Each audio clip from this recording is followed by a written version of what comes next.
Notification కేవలం 6,063 ఉద్యోగాలు మాత్రమే కొత్తవి.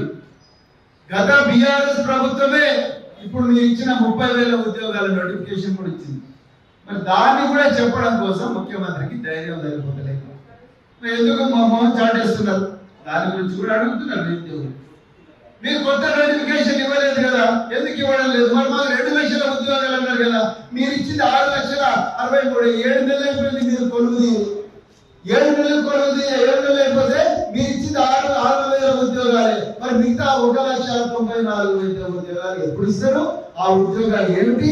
వాటి గురించి కూడా మాకు చెప్పండి అడుగుతున్నారు. మరి ఎందుకు దాని మీద రేవంత్ రెడ్డి గారు మాట్లాడుతున్నారు? ఆయన మాట్లాడాలి. ఎందుకంటే ఆయన ఇదే సమాజ్ కూడా ప్రెసిడెంట్ హామీ ఇచ్చిండు. ఆయన మళ్ళీ పెట్టే మార్గ సంతకాలతోనే ఆనాడు మరి అడ్వర్టైజ్మెంట్ అన్ని రిలీజ్ చేసిండు. కాంగ్రెస్ నిరుద్యోగులకు ఇచ్చారు. దాని గురించి మాట్లాడుతున్నారు. మూడవది, గ్రూప్ 1 పోస్టులు పెంచండి అంటున్నారు. కేసీఆర్ గారి ప్రభుత్వం ఇచ్చిన 500 పోస్టులకు కేవలం 60 మాత్రం కల్పించారు. అదే విధంగా 1:100 అంటే ఒక్కొక్క జాబ్ కు 100 మందిని ఇవ్వమని అంటున్నారు. తప్పేమున్నదండి? వాళ్ళ గుర్తింపుకోరు.